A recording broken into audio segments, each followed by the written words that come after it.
Rádio Uni. Saberes em Diálogo.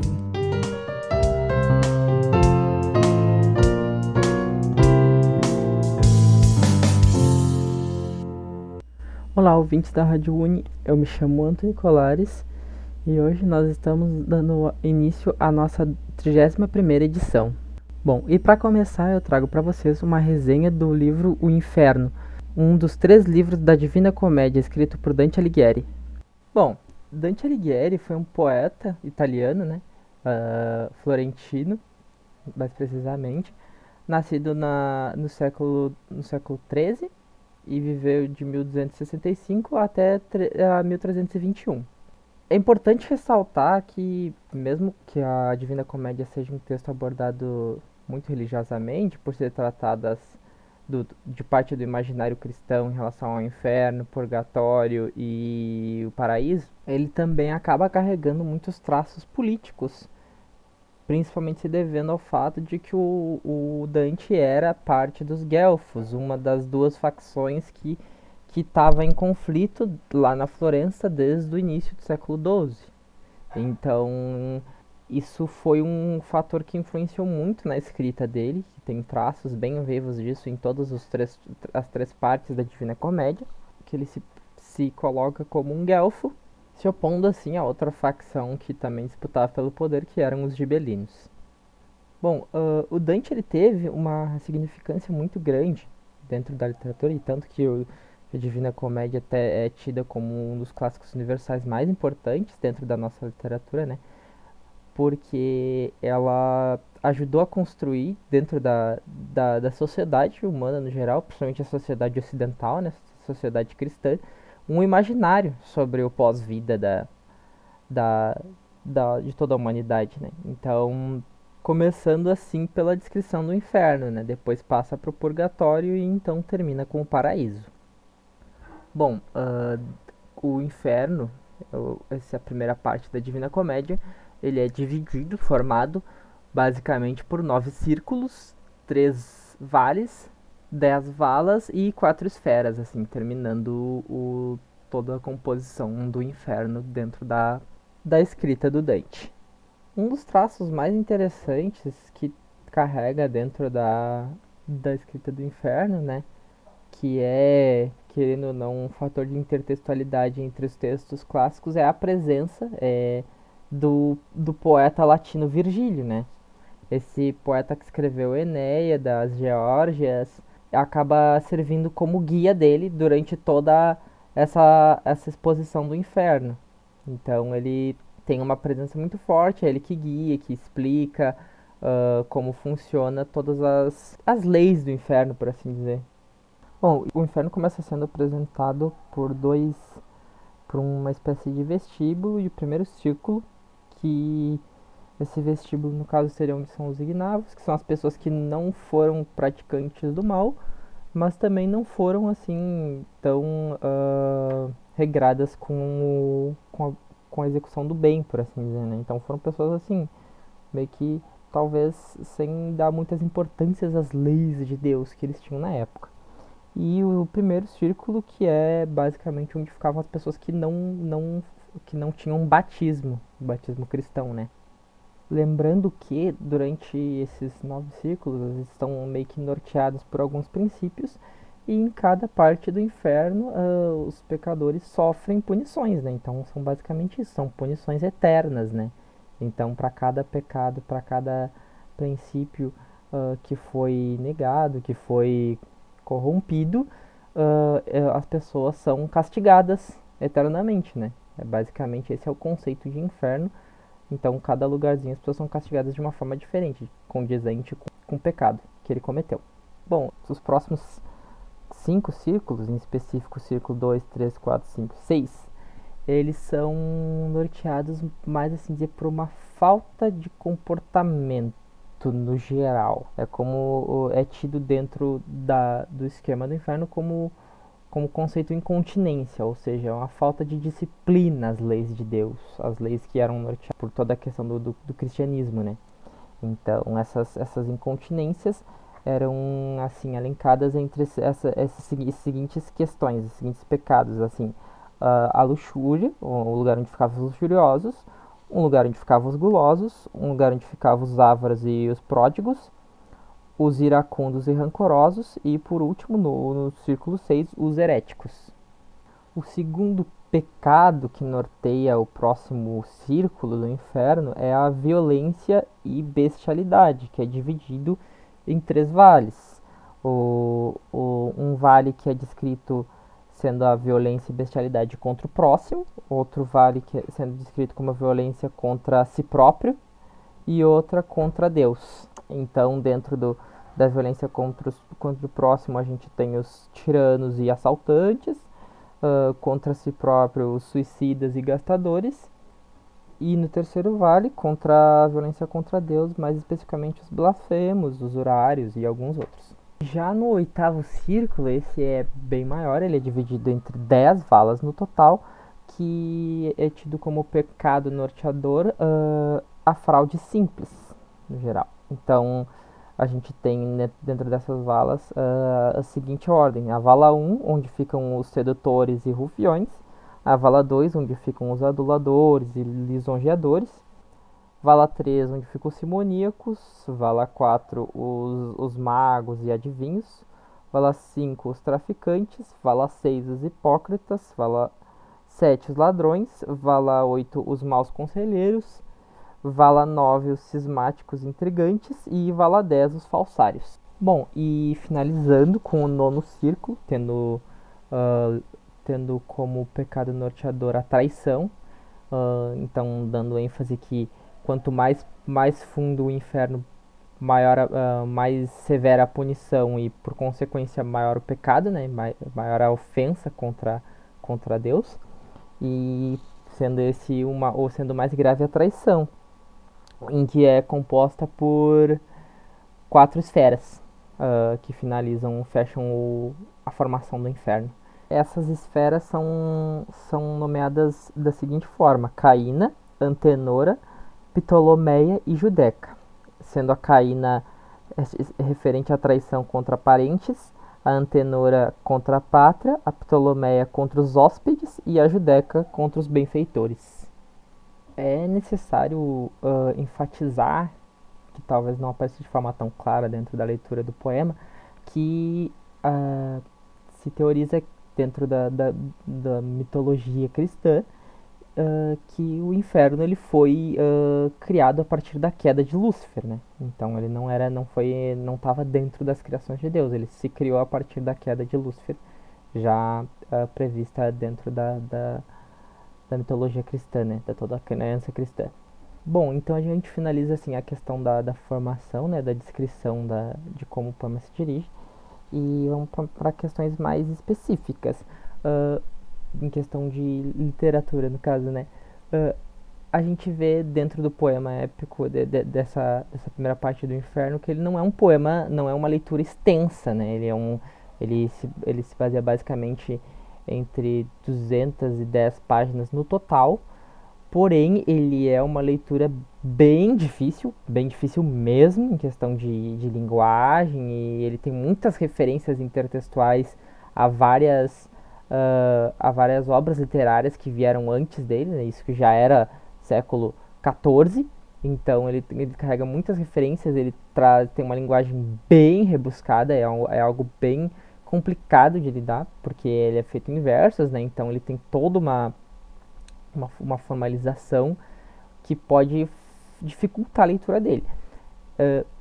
Particularmente, eu recomendo para quem está iniciando a leitura e que se interessou pelo conceito, pela ideia, pela toda a premissa do inferno, que busque inicialmente, se não tem esse contato tão grande, tão próximo quanto a literatura, porque querendo ou não, como estudante de letras, isso acaba sendo próximo a mim. Eu indico que vocês procurem fazer a leitura desse mesmo livro, só que em prosa, em vez de em verso, porque aí a linguagem vai estar bem mais acessível. Então, ainda em prosa, é considerado, é tido como canônico, então vocês não vão perder muito. Claro que é uma mudança de estilo, né? Mas em questão de conteúdo, de beleza, vocês vão pegar toda a essência. Então, e também não é tido como uma adaptação, é só uma mudança de estilo, né? Para facilitar e para ajudar quem prefere a leitura em prosa. Então, vamos só fazer uma retomada do que a gente falou sobre aqui para encaminhar para o final do podcast, né? O Inferno de Dante, ele tem toda essa formação e ele é basicamente uma descrição, uma viagem de Dante conduzida pelo poeta Virgílio, que acaba sendo o mentor dele, uh, pelo inferno, mostrando descrevendo muitas das pessoas que estão lá, muitas vezes personagens literários, outras pessoas históricas, que estão lá presentes e os castigos que recebem em cada círculo em que se localizam, né? Então, é um texto extremamente rico, de uma beleza muito grande, de uma criatividade muito grande, né? Então, sempre recomendável. E querendo ou não, como parte da literatura clássica universal, ele é um texto que é atemporal, né? Ele traz toda uma beleza que está sendo reconhecida, continua sendo reconhecida, né? E está sendo assim transformada para a cultura pop. Tem citações, ele está presente dentro de séries, de filmes, e assim como ele também trouxe consigo parte da cultura que vem antes dele, né? Por exemplo, com a presença do Virgílio, um grande escritor, um grande poeta latino lá de século I antes de Cristo, traz citações de poemas bem mais antigos, como a questão da Ilíada, da Odisseia, então, que são textos também um pouco mais antigos. Então é um texto riquíssimo em questão cultural, histórica, né? Então é sempre interessante a gente conseguir ter esses contatos com a nossa história. Eu acho que é um texto extremamente rico para conseguir observar, né, e pensar sobre como a nossa história tem se desenvolvido ao longo de todos esses séculos, né, e a forma como a gente se encontra hoje. É sempre importante. É um texto muito divertido, muito bom de ler para quem gosta de poesia épica, para quem gosta de se desafiar, enfrentar algo mais complicado, mais dificilzinho de ler, né?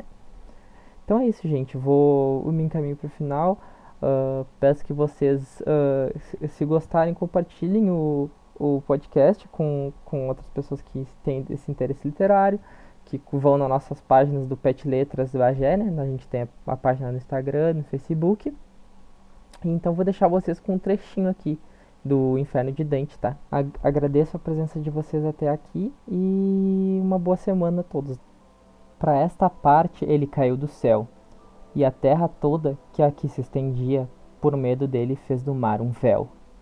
Vindo pro nosso céu, também diria que fugiu dele esta que aqui se avista. Subiu, deixando a sua extensão vazia.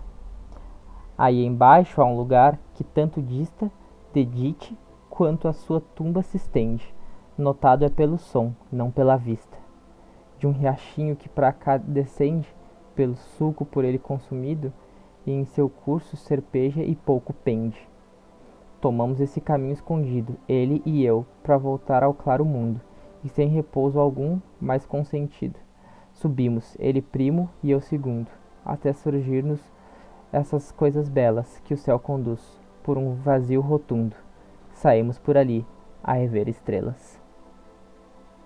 Então agora, dando continuidade, fiquem com duas recitações de poemas da bolsista Ana Gabriele, uma delas com licença poética, da Adélia Prado, e outra Este é o Lenço, de Cecília Meirelles. Olá, meu nome é Ana Gabriele e eu vou ler o poema Este é o Lenço, de Cecília Meirelles. Este é o lenço de Marília, pelas suas mãos lavrado, nem a ouro nem a prata, somente a ponto cruzado. Este é o lenço de Marília, para o amado. Em cada ponta um raminho, preso num laço encarnado, no meio um cesto de flores, por dois pombos transportados. Não flores de amor perfeita, mas de malogrado. Este é o lenço de Marília. Bem vereis que está manchado. Será do tempo perdido? Será do tempo passado? Pela ferrugem das horas? Ou por molhado? Em água de algum arroio singularmente salgado? Finos, azuis e vermelhos, do largo lenço quadrado. Quem pintou nuvens tão negras neste pano delicado? Sem dó de flores e de asas, nem do seu recado? Este é o lenço de Marília, por vento de amor mandado. para viver de suspiros, foi pela sorte fadado. Breves suspiros de amante, longos de degradado. Este é o lenço de Marília, nele vereis retratado o destino dos amores, por um lenço atravessado, que o lenço para os adeuses e o pranto foi inventado. Olhais os ramos de flores de cada lado, e os tristes pombos no meio, com seu cestinho parado, sobre o tempo, sobre as nuvens, do mau fato. Onde está Marília, a bela? E Dirceu, com a lira e o gato? As altas montanhas duras, letra a letra tem contado, sua história aos ternos rios, que em ouro tem soletrado. E as fontes de longe miram as janelas do sobrado. Este é o lenço de Marília, para o amado. Eis o que resta dos sonhos, um lenço deixado. Pombos e flores presentes, mas o resto arrebatado. Caiu a folha das árvores, muita chuva tem gastado. Pedras onde houvera lágrimas, tudo está mudado. Este é o lenço de Marília, como foi bordado. Só nuvens, só muitas nuvens. Vem pousando, tem pousado, entre os desenhos tão finos, de azul encarnado. Conta de há século e meio de guardado. Que amores como este lenço tem durado, se este mesmo está durando? Mas que o amor representado? Com licença poética da Adélia Prato. Quando nasci, um anjo esbelto, desses que tocam trombeta, anunciou: vai carregar bandeira. Cargo muito pesado para a mulher, esta espécie ainda envergonhada. Aceito os superfúgios que me cabem, sem precisar mentir. Não sou tão feia que não possa casar. Acho o Rio de Janeiro uma beleza. E ora sim, ora não, creio em parto sem dor. Mas o que sinto escrevo, cumpro assina. Inauguro linhagens, fundo reinos. Dor não é amargura. Minha tristeza não tem pedigree. Já a minha vontade de alegria, sua raiz vai ao meu humilde avô. Vai ser coxo na vida é maldição para homem. Mulher é desdobrável. Eu sou. Dando sequência, então, e se encaminhando para o final do programa, fiquem agora com uma conversa mediada pelos bolsistas Arthur Teixeira e Luciana Ribeiro, com a professora doutora do curso de jornalismo da Unipampa, Alciane Bastin, sobre as mídias digitais e as mídias analógicas no contexto atual.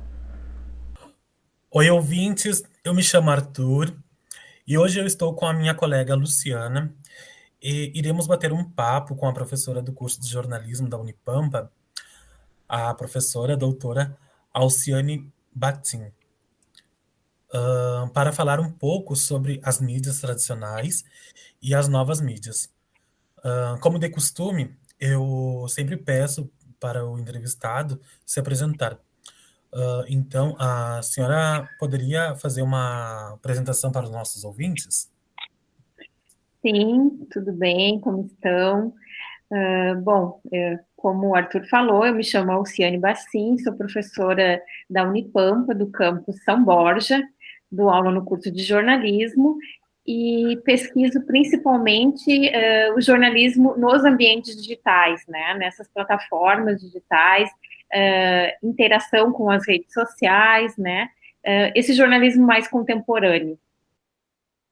Sou professora também do programa de pós-graduação em Comunicação e Indústria Criativa, aqui também da Unipampa, né, é um mestrado profissional, onde a gente desenvolve várias pesquisas também e vários produtos nessa área de jornalismo digital. Tá bom. Professora, você poderia nos dizer o que é uma mídia tradicional e o que é uma mídia digital? E também pode nos dizer alguma das características ou alguns exemplos?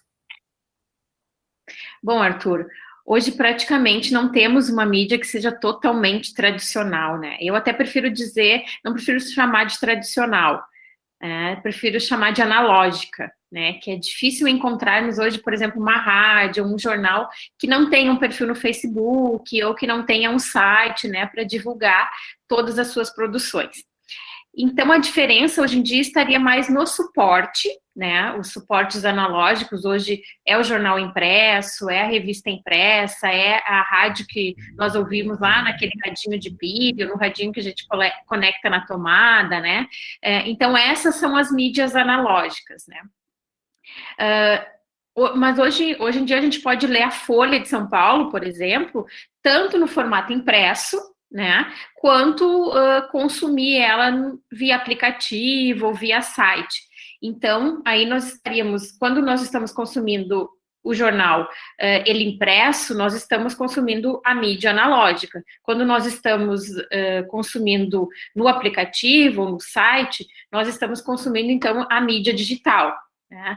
E as características das mídias digitais são basicamente, além das próprias características das plataformas, né? Porque cada rede social vai ter umas características específicas, né? Além dessas plataformas, algumas características são básicas. A hipertextualidade, né? A possibilidade da gente poder linkar outras notícias, aquela que a gente está lendo. Então, a mídia digital tem essa possibilidade que o jornal impresso, por exemplo, não nos dá essa possibilidade, né, da gente acessar através de um link outras informações sobre aquele mesmo assunto.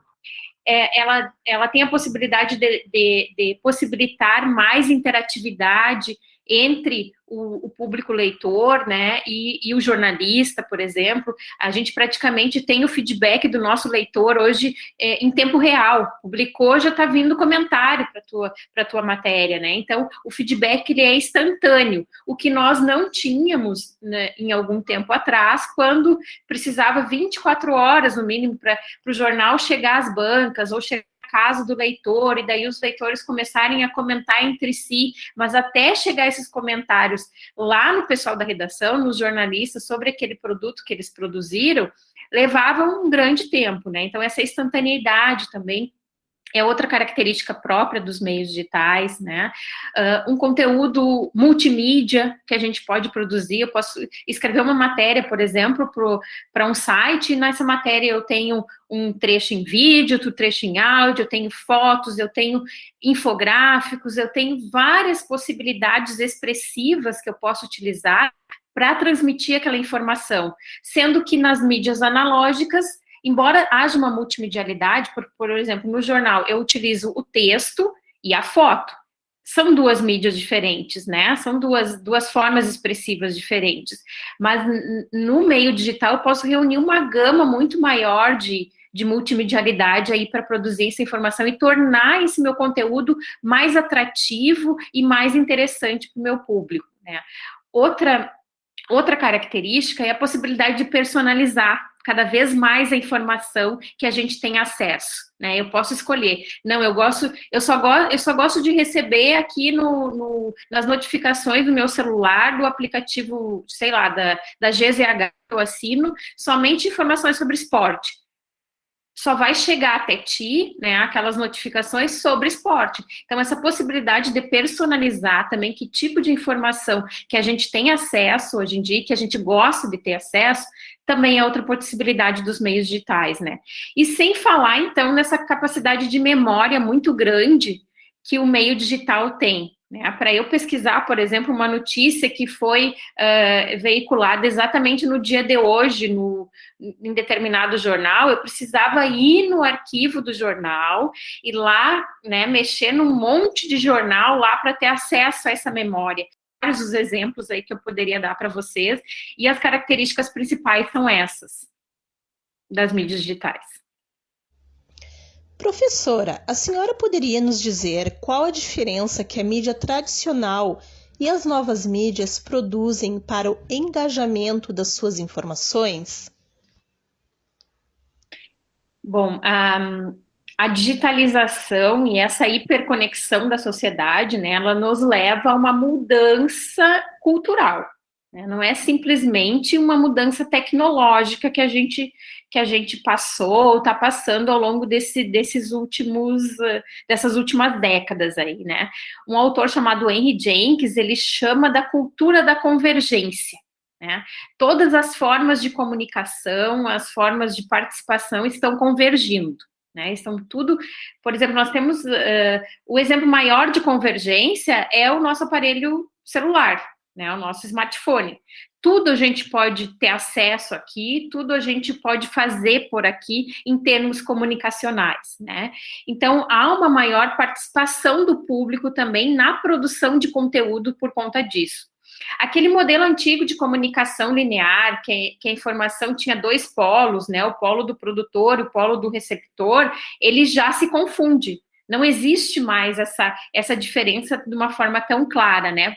Quem produz informação e quem consome informação. Não, hoje o consumidor de informação também é um produtor de informação, porque na medida que ele comenta, né, na rede social ali, ou que ele compartilha com a sua rede de WhatsApp, aí aquela informação, ele também é uma forma de produzir informação, né? E cada vez mais o público consumidor de informação também quer produzir informação, né? Ele não quer simplesmente ler aquela informação, ele quer opinar, ele quer participar do debate público, né? E até enviar textos, enviar vídeos, enviar informações, fotos para os jornais. Isso é muito mais comum do que era antigamente, né? Eu, quando trabalhava em jornal, por exemplo, recebia cartas, né, lá de vez em quando, com alguma foto sobre algum acontecimento que tinha ocorrido em determinado bairro da cidade, mas isso demorava muito para chegar até nós, né? E a participação era tímida dos leitores do jornal. Hoje não, hoje ela é, como eu disse antes, é instantânea e cada vez mais o público quer participar. Então, os meios precisam se abrir para essa nova realidade.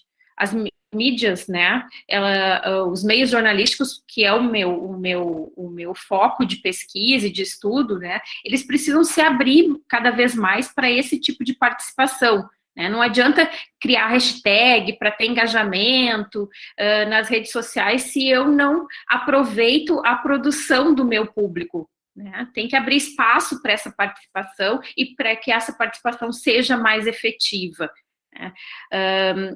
Antigamente, então, era muito complicado a gente ter acesso à opinião do público, né? Agora não. Agora, só o nosso círculo de convivência, antigamente, tinha acesso às nossas opiniões sobre determinada matéria, né? Sobre determinada notícia.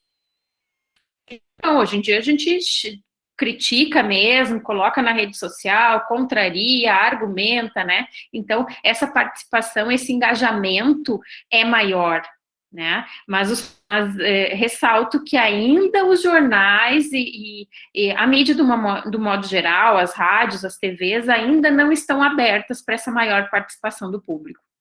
Professora, nos tempos de hoje, observamos que os jornais tradicionais que ainda utilizam a mídia tradicional também estão alinhados com veículos digitais. Você poderia nos explicar o porquê dessa renovação? Essa necessidade de adaptação, né, essas mudanças sociais e tecnológicas que a sociedade tem passado, né? É impossível a gente aceitar que hoje em dia uma mídia, um jornal, uma rádio, uma TV não esteja nesse ambiente digital, né?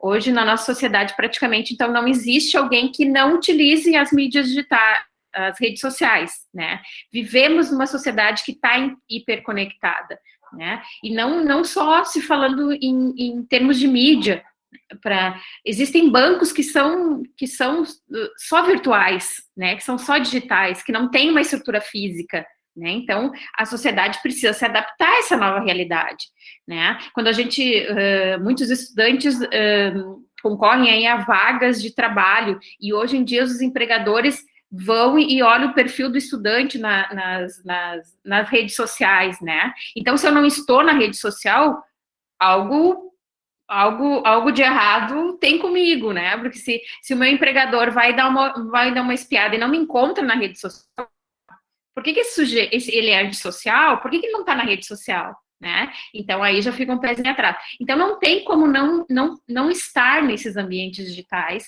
né? Por conta dessa sociedade que mudou para isso, né? Não só essas mudanças tecnológicas provocaram isso, mas também a sociedade, de um modo, foi aderindo, né, a essa nova realidade, e hoje praticamente depende de tudo, da internet para tudo, né? Não tem mais como a gente fazer uma pesquisa sem a gente recorrer a um banco de periódicos, né, que está online, e consultar artigos que estão disponíveis online aí, né? Não tem mais como eu ir só numa biblioteca física, por exemplo, né? Eu não vou ter a gama de leituras que eu teria se eu fosse fazer uma pesquisa digital. Então, para tudo hoje a gente precisa da internet, né? Então, eu acredito que os jornais, eles estão sofrendo essa renovação. As mídias, no modo geral, estão sofrendo essa renovação, né? As rádios também, todas estão na internet, né? Estão sofrendo essa renovação justamente por conta dessa mudança cultural que aconteceu, né? Porque quem não se adaptar a esses novos tempos, a essa hiperconexão, está fadado a morrer, a terminar, né? Um jornal que não for para o ambiente digital, que não estiver no ambiente digital, quando os seus leitores mais antigos que pararem de assinar, que forem morrendo, não vai ter renovação também dos novos leitores, porque os novos leitores estão no ambiente digital, né? Então, os meios precisam se adaptar a essa nova realidade.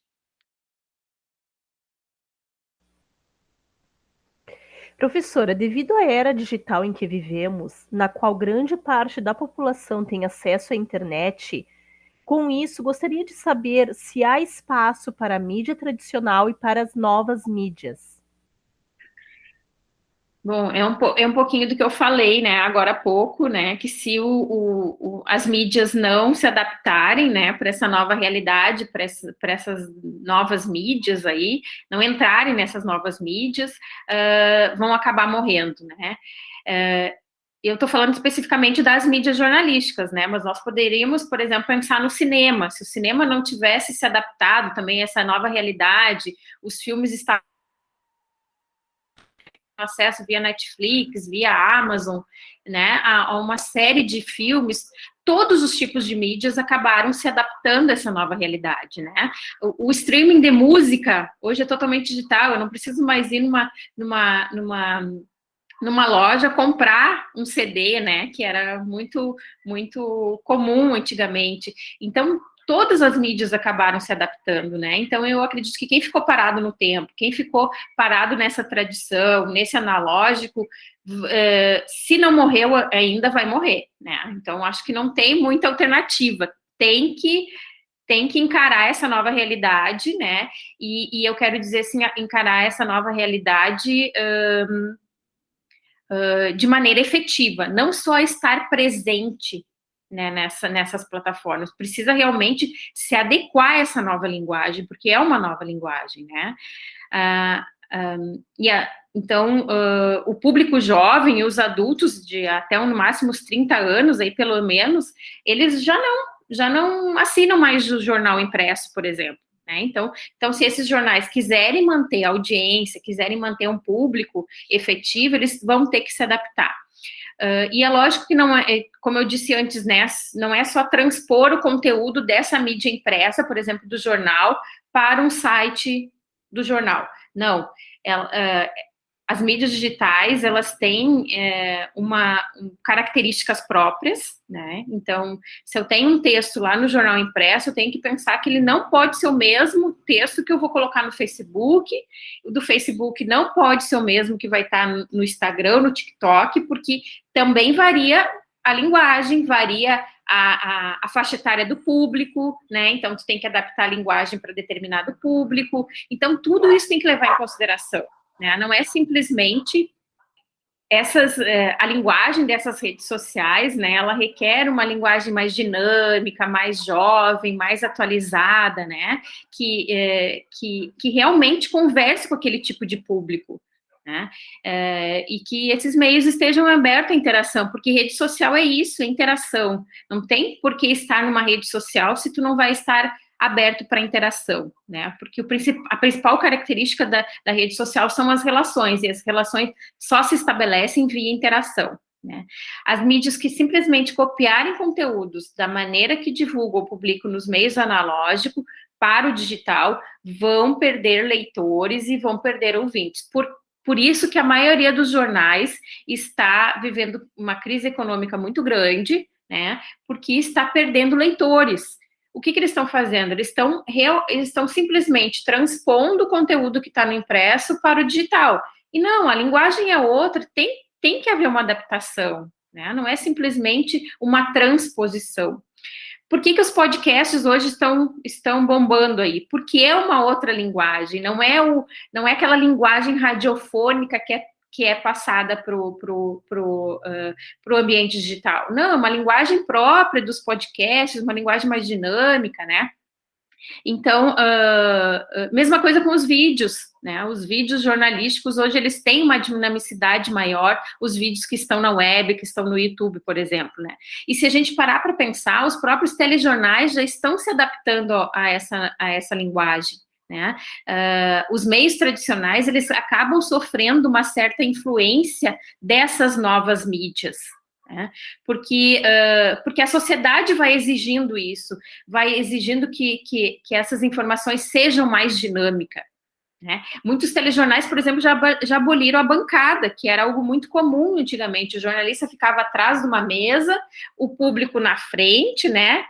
Aquela era uma barreira que não fazia com que o jornalista chegasse perto do seu público. Não, hoje o jornalista se movimenta no estúdio, chega perto do público, né? Então, isso tem mudado também por conta dessa nova realidade, dessa nova cultura aí que nós estamos hoje em dia passando, né, por essas transformações todas. Professora, muita gente confunde mídias sociais com redes sociais. Tu podes nos dizer qual a diferença de uma para outra? Excelente pergunta, Arthur. Acho que isso é bem importante a gente esclarecer, né? As redes sociais, elas sempre existiram, né? Elas não surgem com a digitalização da informação e das nossas relações digitais, né? As redes sociais, elas são formadas pelas nossas relações em geral. Fazemos parte de várias redes sociais desde o que a gente nasce. Por exemplo, a família é uma rede social, quando crianças, os nossos amiguinhos da rua, do bairro, são também são também uma rede social, a escola forma outra rede social, né? Depois o trabalho vai formar outra rede social, a igreja que frequentamos forma outra rede social, né? Então, todos esses grupos, eles formam a nossa rede social de relações, a nossa rede de relações sociais, melhor dizendo. E sempre na história da humanidade existiram esses formatos de rede, né? O que surge com o desenvolvimento tecnológico é essa necessidade de nós transformarmos essas redes sociais em redes sociais digitais, que daí são as plataformas, né? O Facebook, o Instagram, lá atrás o Orkut, né? Todas foram redes sociais, foram e são redes sociais digitais, né? São essas nossas redes sociais, esses nossos amigos, essa nossa família foi transportada para o ambiente digital, né? Mas as redes sociais sempre existiram. Então, as redes sociais nada mais são do que essas nossas redes de relações que agora estão no ambiente digital. E a principal característica dessas redes sociais digitais é essa possibilidade de interação que eu já falava antes, né? E dessas trocas comunicacionais. É a manutenção dos nossos laços sociais, seja laços fortes, né, que é quem a gente mantém contato com mais frequência, ou os laços sociais fracos, que é quem, eventualmente, eu converso com determinado amigo via rede social, ou nem converso, mas ele está lá na minha rede social digital, né? Então, a rede social digital é formada pelos laços sociais fortes e fracos, tá? Já as mídias sociais digitais, porque também existem as mídias sociais não digitais, né? Por exemplo, um jornal comunitário é uma mídia social, mas não uma mídia social digital, né? As mídias sociais digitais, elas são todas as ferramentas digitais que eu utilizo para divulgar informação. Por exemplo, um site é uma mídia social digital, um blog é uma mídia social digital, um aplicativo é uma mídia social digital, mas as redes sociais digitais também podem ser mídias sociais digitais se eu assim utilizar, por exemplo, um perfil meu no Facebook para divulgar informação. Um perfil de jornal no Facebook é, além de ser uma rede social digital, é também uma mídia social digital, né? Porque ele, além de possibilitar a interação entre jornalistas e público, entre o jornal e os seus públicos, ele também possibilita a divulgação das informações para os públicos, né? Então, se tem a característica de divulgar informação, é uma mídia social. Se tem como característica de manter relações, interação, compartilhar opiniões, é uma rede social. Então, uma rede social pode ser uma mídia social também. Não sei se deu para entender. Depende do objetivo, na verdade, né? Se tiver o objetivo de informar, é uma mídia social. Se tiver o objetivo de interagir, é uma rede social. E não quer dizer que elas não possam coexistir. Sim, não deu para entender, sim, perfeitamente. Professora, sabemos que a mídia apresenta uma grande força possuindo uma significativa relevância para a manutenção de uma democracia. Com isso, quais os limites para a liberdade de expressão na mídia em um Estado democrático? Perguntinha difícil essa, complicada de responder. Bom, tem dois termos importantes que é necessário que a gente faça uma distinção. O termo liberdade de expressão e liberdade de imprensa, que são diferentes, né? De fato, a liberdade de expressão, ela é um direito protegido constitucionalmente, né? Mas ela encontra limites na proteção da privacidade do sujeito afetado, tá? O que quer dizer isso? Que a qualificação da responsabilidade civil vai depender da ponderação que se faz desse direito, né? A mensagem digital, ela está inserida num contexto de duas normas. Uma seria a que protege a livre manifestação, né, do pensamento. Todos nós, todos os cidadãos, têm a liberdade de manifestar o seu pensamento, mas, por outro lado, ela tem o cuidado de proteger a vida privada dos indivíduos, né? Então, eu posso me manifestar publicamente, posso manifestar o meu pensamento publicamente, desde que eu não fira a liberdade privada de determinada pessoa, né?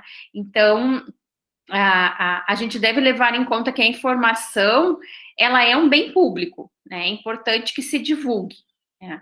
Mas há uma necessidade de proteção, né, dos interesses de cada cidadão.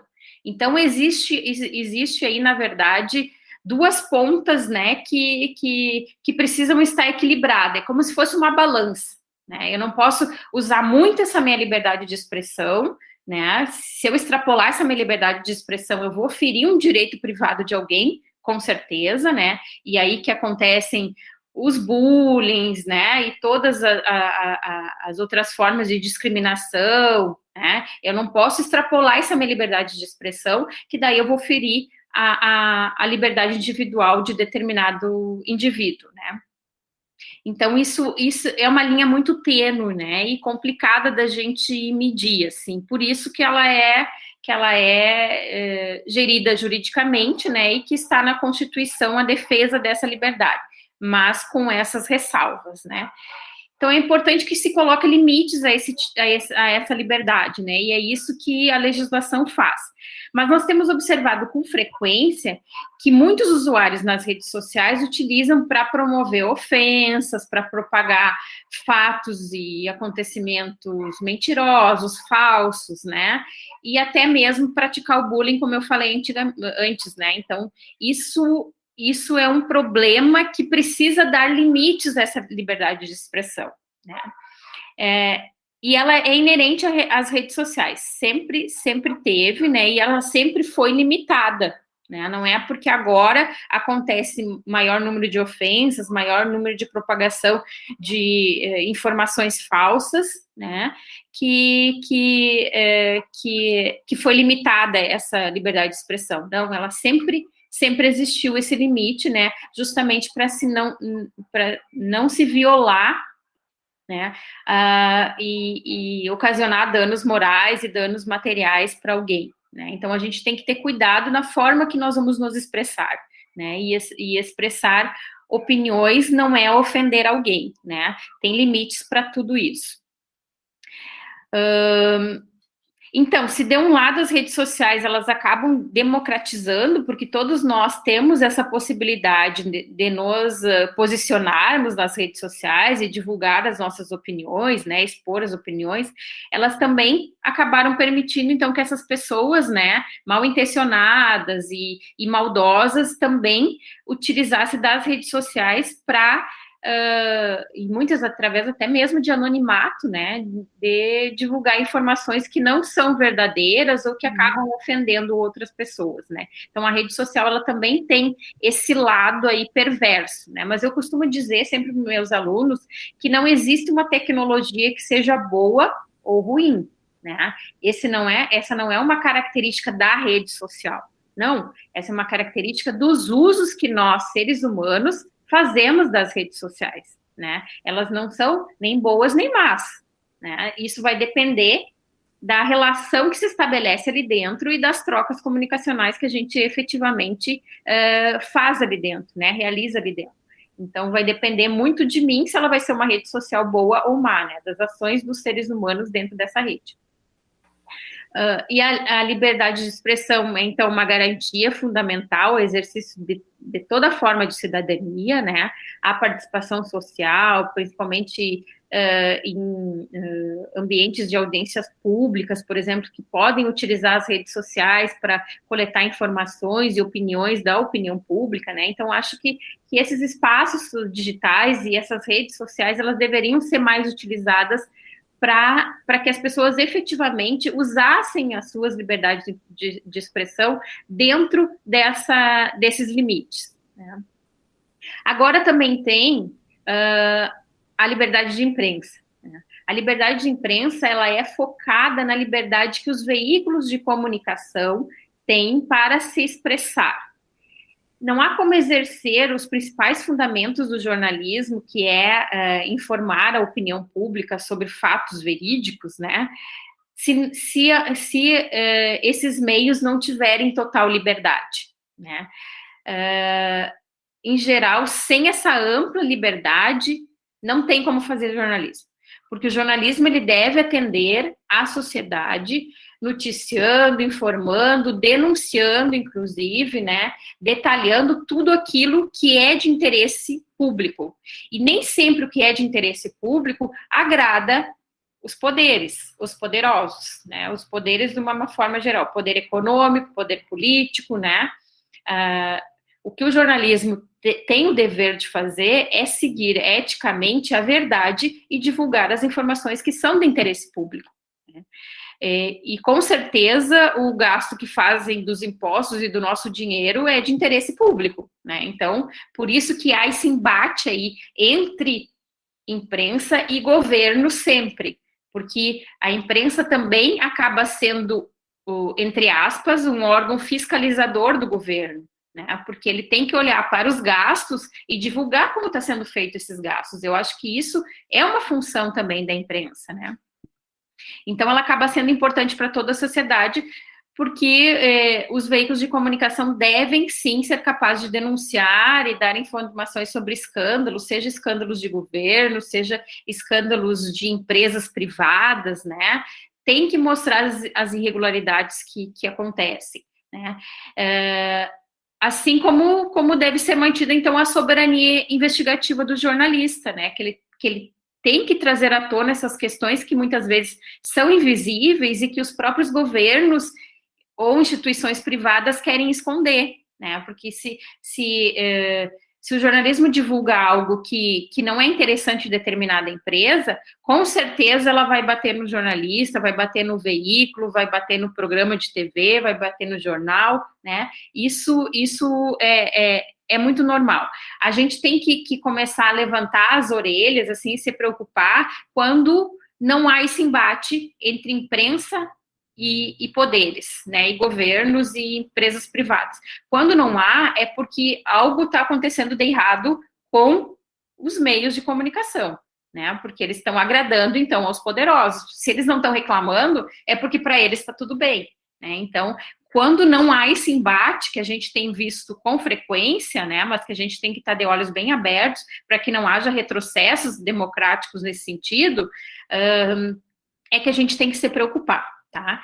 Então, o jornalista ele tem o dever profissional de ouvir as pessoas, né, até mesmo os envolvidos, ouvir o máximo de fontes possíveis, porque um fato nunca tem só dois lados, né, porque o nosso mundo não é binário, né, os acontecimentos eles são complexos, eles são diversos, então quanto mais fontes o jornalista ouvir, melhor será aquela informação que ele vai construir para o seu público, né?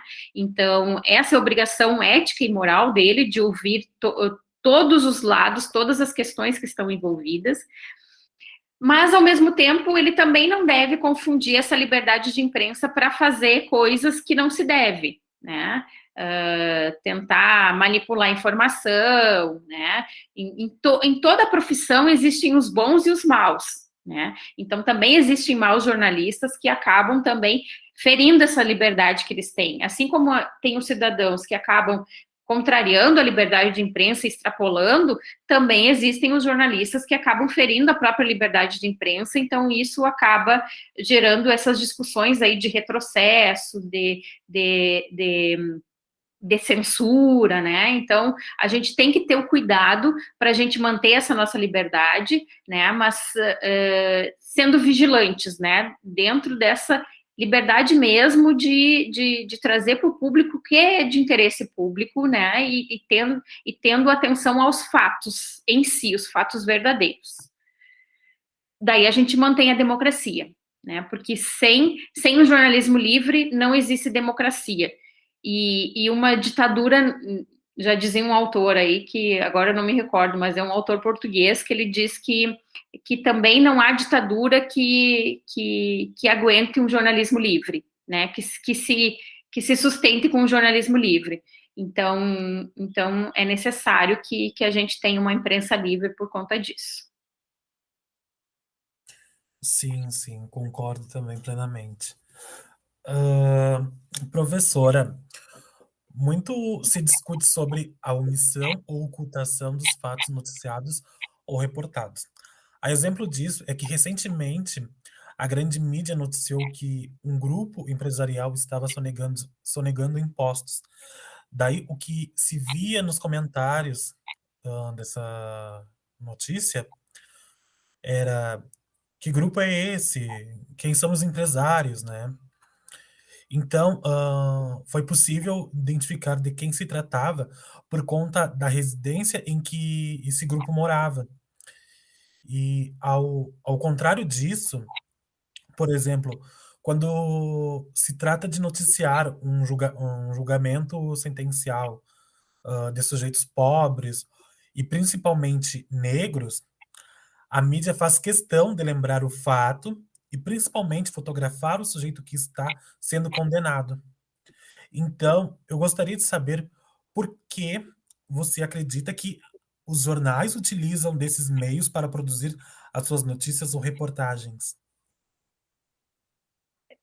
É muito complicado, né, quando a gente toca na questão ética, né, porque, querendo ou não, o jornal, embora o jornalismo tenha que ser, seu fundamento principal é atender ao interesse público, o jornal em si é uma empresa privada, né, então os próprios jornalistas são funcionários, né, de uma empresa privada e às vezes têm que seguir determinadas regras, né?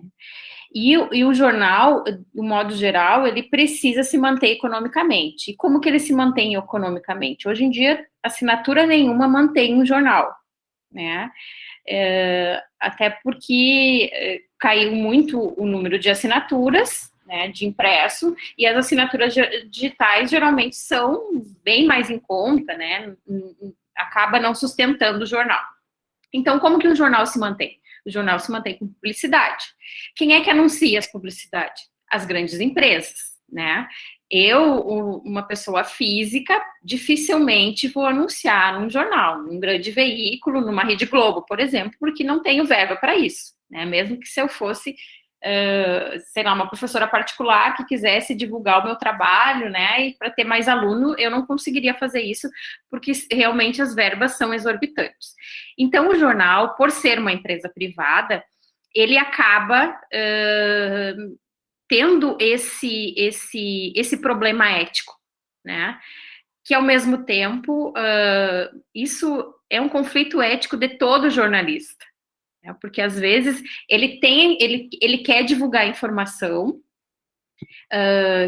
por exemplo, dessa empresa, provavelmente o jornalista que fez essa matéria, ele queria divulgar a empresa, mas essa matéria passou pelo editor, talvez pelo chefe de redação, e talvez tenha sido cortado o nome, porque talvez esse empresário fosse anunciante do jornal, né? Não é interesse do jornal perder anunciantes, perder verbas, né?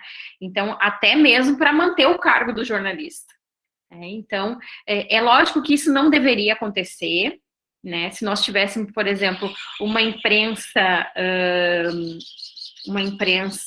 estatal, né? Como a BBC de Londres, né, que é uma imprensa estatal e que não se curva muito às regras do governo, né? Os jornalistas, embora sejam ligados ao governo, eles têm certa autonomia para divulgar. Então, quando mexe nesse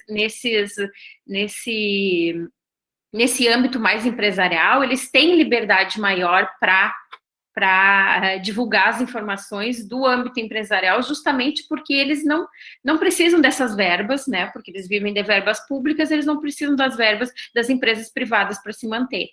Então, isso é um dilema ético de todo jornalista, de ter que atender ao interesse público, mas, ao mesmo tempo, tem alguém por trás, né? Um chefe que diz como que tu tem que escrever aquela matéria. Então, às vezes, isso é tão cruel para o próprio jornalista, né? Porque ele cria dentro de si, assim, um embate moral, né? Que alguns até saem desses veículos que fazem isso, né? E vão trabalhar em alguma mídia alternativa, alguma mídia de nicho, né? Que se identifica com a sua visão de mundo, né? Então, cada vez mais eu acredito que tem menos jornalistas dispostos a fazer isso, né? Porque é uma forma da gente se corromper. Se eu não escrevo exatamente o que eu acredito que é a verdade, eu estou me corrompendo, né? Pelo meu salário. Eu estou aceitando trocar a verdade, aquilo que eu acredito, pelo salário, né? Então, o jornalista, ele vive esse dilema ético, né? Dentro de si. E eu tô falando isso porque eu trabalhei num jornal e passei por isso, e isso é uma situação muito difícil e complicada para todo jornalista, né? Mas eu acho que a ética sempre deveria falar mais alto, né? E o jornalista não apontar culpados enquanto não tivesse realmente o processo corrido, em qualquer caso, eu acho, porque não é o jornalista que tenha que apontar quem é o criminoso, quem foi que matou alguém, não, isso é a justiça que tem que fazer, ele tem que relatar o fato, né, exatamente como aconteceu. Como ele não estava no lugar, no momento do fato, ele tem que ouvir várias fontes e colocar todas essas versões, né? Então, eu acredito que o papel do jornalista é, sim, com a verdade sempre, né? E por conta disso, ele vai perder emprego muitas vezes, porque se ele for pela verdade, ele vai contrariar interesses econômicos do próprio jornal onde ele trabalha, do próprio veículo que ele trabalha, né? Então, quando se fala em grandes poderosos, aí a gente sempre, a gente percebe que as mídias têm esse cuidado para falar, né? E enquanto uma pessoa pobre, não se tem esse cuidado, enquanto é um negro também não se tem esse cuidado, né? E isso também é por conta da nossa própria esse racismo cultural que vem em nós, né? Não só racismo quanto a raça, mas toda forma de preconceito, né? Se for LGBT também vai ter essa forma de abordagem, se for um pobre também vai ter essa forma de abordagem, né? Se for um negro, pior ainda. Então, o jornalista ele tem que ser um cidadão mais consciente, né? E tentar se despir desses preconceitos para construir, então, a informação da forma mais próxima à realidade, né? Possível. Porque ele não estava no local, e mesmo que ele tivesse, seria um recorte da realidade, seria só sobre o ponto de vista dele, né? Então, por isso que é necessário a gente ouvir várias fontes, porque cada ponto de vista vai estar vendo o acontecimento sobre um viés, né? Então, por isso que é importante, quanto mais pessoas o jornalista tiver acesso sobre determinado fato, conseguir conversar com essas pessoas e entender o que aconteceu, melhor será a sua produção final. Mas não sei se te respondi, porque esse é um assunto bem complicado para todos nós jornalistas, né? Enquanto nós não tivermos o nosso próprio jornal e fazermos as coisas como a gente quer, a gente vai estar sujeito às regras que vêm de cima, que vêm dos poderosos, que vêm do dono do jornal, então isso é bem complicado. Então, o jornalismo alternativo é uma boa dica aí para quem acredita mais nessa opção aí. Sim, sim, não, deu para entender, sim, é bem complicado mesmo. Luciana, eu passo para ti, então. Tá bem, então. Então, doutora Alciane, agradecemos a sua concessão desta entrevista feita pelo Google Meet. Foram informações extremamente relevantes, que vai contribuir com todos os ouvintes, com certeza. Muito obrigada. Eu que agradeço vocês pela oportunidade de conversar aí com vocês e com os ouvintes, né, sobre essas questões todas muito importantes e cada vez mais pertinentes, né, porque esses problemas de liberdade aí que a gente está enfrentando, de democracia, de extrapolação das liberdades, né, acho que tudo isso é muito importante a gente entender um pouquinho e pensar sobre, principalmente isso. Acho que acionar aí na cabecinha das pessoas que estão ouvindo uma chavezinha para começarem a pensar sobre isso e como elas atuam dentro dessas redes. Com certeza. Muito obrigada. Eu que agradeço. Obrigado. Tchau, tchau. Tchau. Bom, a 31ª edição fica por aqui. Lembrando que vocês podem sempre se informar nas nossas redes sociais para mais informações do PET Letras e da própria rádio. Então é isso, aguardamos vocês nas próximas edições e até mais!